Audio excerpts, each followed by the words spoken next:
З 20 па 21 сакавіка Шклоўскі раён наведалі прадстаўнікі міжнароднай навукова-практычнай канферэнцыі.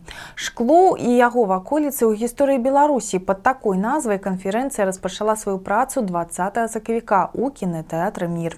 Арганізатарамі мерапрыемства сталі Нацыянальная акадэмія навук Беларусі і Шклоўскі раённы выканаўчы камітэт. На мерапрыемстве былі запрошаны настаўнікі, вучні, супрацоўнікі устаноў культуры, кіраўнікі школьных музеяў і творчых аб'яднанняў, краязнаўцы Шклоўскага раёна.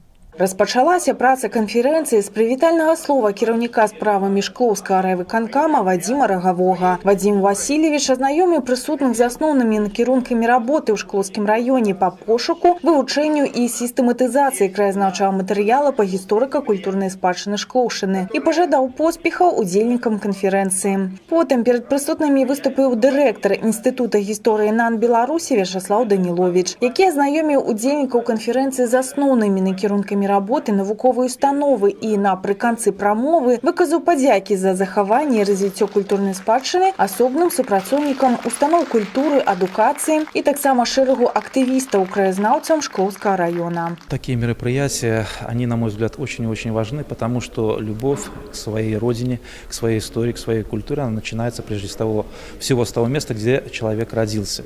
И поэтому мы в Институте истории большое внимание уделяем проведению именно региональных таких мероприятий, конференций, круглых столов, семинаров, посвященных именно региональной истории того либо иного района, города нашей страны, Беларуси.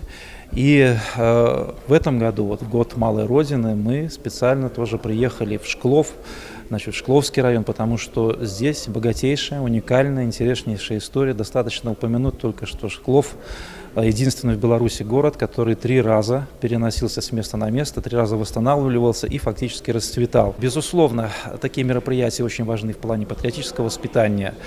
И мы стремимся всегда к тому, и здесь вот в Шклове на пленарном заседании присутствовала и молодежь, учащиеся, учителя, потому что, когда приезжаем мы, академические, вузовские ученые, историки, у нас задача какая? Поделиться новейшими разработками по истории того либо иного места Беларуси, что интересного, какие интересные уникальные факты нашли наши ученые, и чтобы эти факты, они не лежали где-то мертвым грузом, они работали на нашу страну, на наш народ, чтобы они использовались и в идеологической работе, и в культуре, в музейных работах. У ходе канферэнцыі удзельнікі выступалі па розных тэматыках, абмяркоўвалі і бітву пад Шкловам у 1654 годзе, і жыццё горада пасля ваенных дзеянняў, і геалагічную і палеанталагічную прыродную спадчыну Шклова, яго ваколіц і шмат іншае. Самае цікавае, нідзе не пішуць пра Шклоў, што гэта быў па сутнасці форпост Великого княства Литовска на границе с Великим княством Московским. Шклоўскі замок – это унікальнейшы замок. Я знайшоў яго некалькі апісанняў.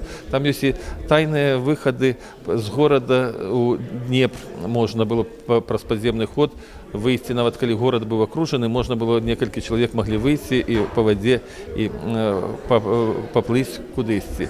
Тут апісанне цікавыя млыны, якія былі. У Шклове, мне здаецца, такого талерантнага горада у Беларусі не было, як у Шклове. Я не знайшоў ні аднаго факта адмоўных адносін да евреяў.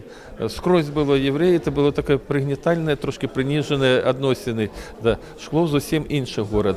Но тут і культура, і адукацыя, гандаль вельмі на высокім узроўні быў. Па Шклову захаваліся матэрыялы, можа не па аднаму другому гораду няма такого комплекса дакументаў, якія буквально праз год, праз 2, праз 3 складаліся інвентары апісанні горада, і мы можам на працягу 200-250 гадоў проста пабачыць, як горад развіваўся. А 21 сакавіка канферэнцыя завяршыла сваю працу.